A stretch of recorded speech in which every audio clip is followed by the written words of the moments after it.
कि मस्जिद के सामने से नहीं निकलने देंगे। क्यों नहीं निकलने देंगे? ये सड़क क्या किसी की है क्या?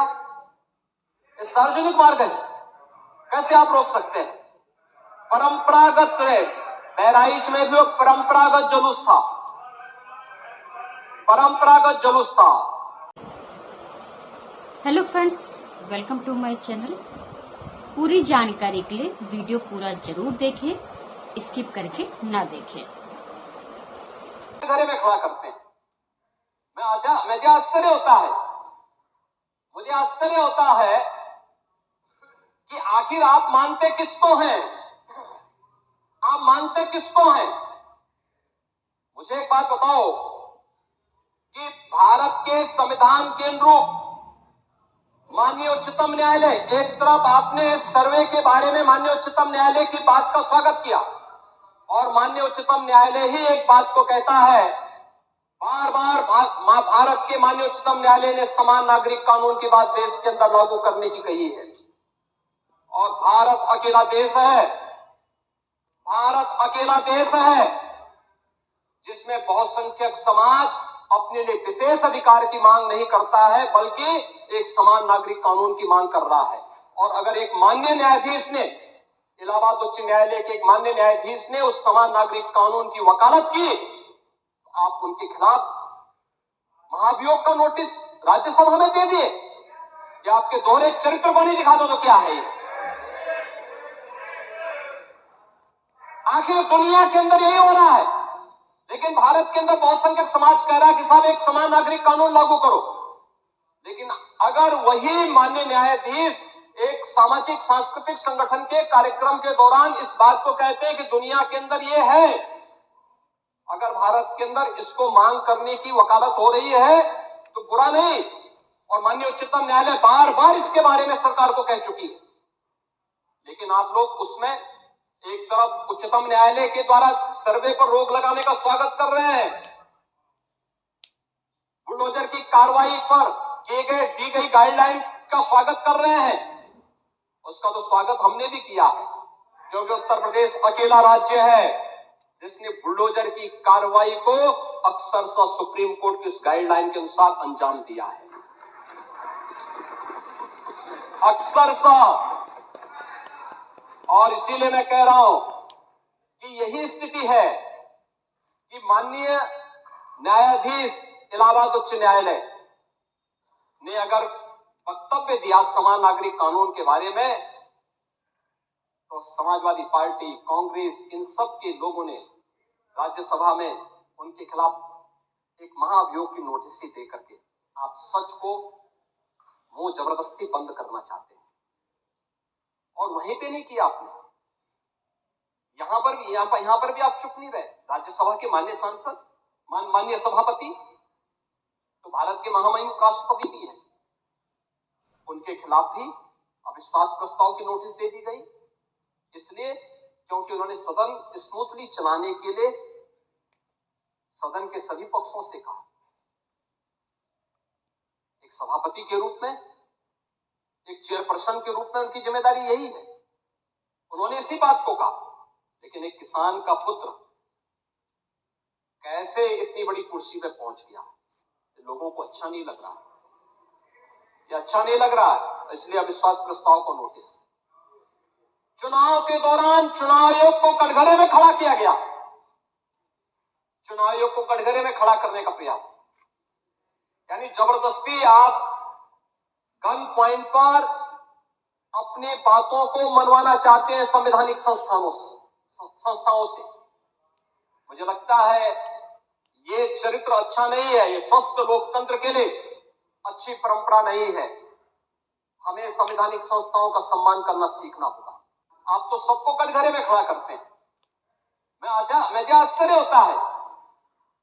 आश्चर्य होता है कि आखिर आप मानते किसको हैं? आप मानते किसको हैं?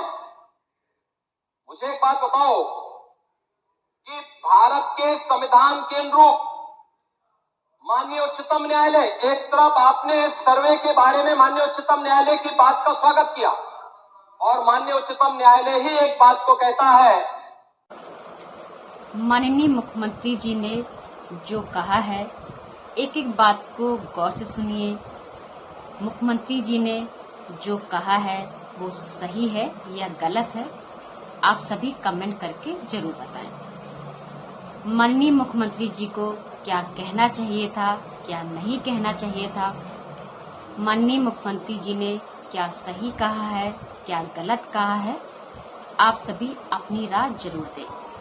तो आप सभी ये जरूर बताएं। क्षेत्र में हिंदू शोभा यात्रा नहीं निकल सकती, और जब आप रोकते हैं तभी हिंदू पक्ष से भी रिएक्शन आता है कि साहब हम भी नहीं जाने देंगे। मुझे आश्चर्य होता है इन बातों को लेकर के कि मस्जिद के सामने से नहीं निकलने देंगे। क्यों नहीं निकलने देंगे? ये सड़क क्या किसी की है क्या? ये सार्वजनिक मार्ग है, कैसे आप रोक सकते हैं? परंपरागत बहराइच में भी परंपरागत जुलूस था,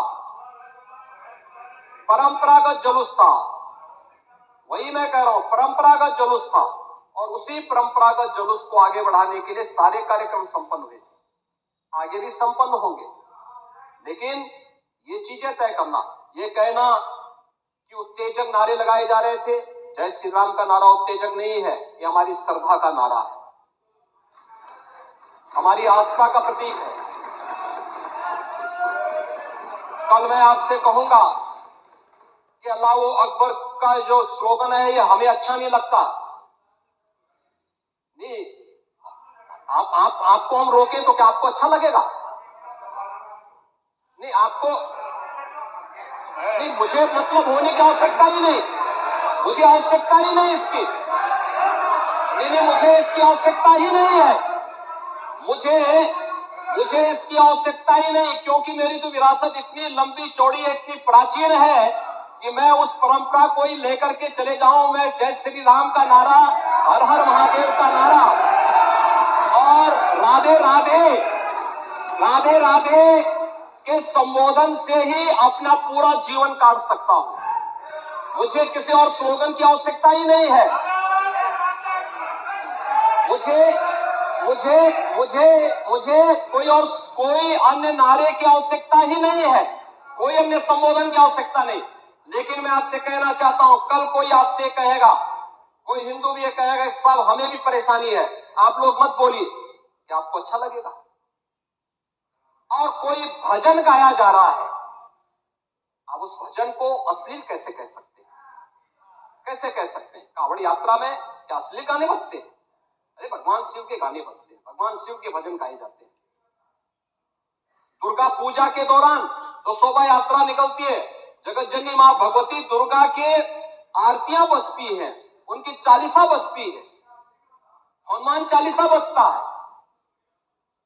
ये हमारे यहां शक्ति के प्रतीक भी है और भक्ति के प्रतीक भी है।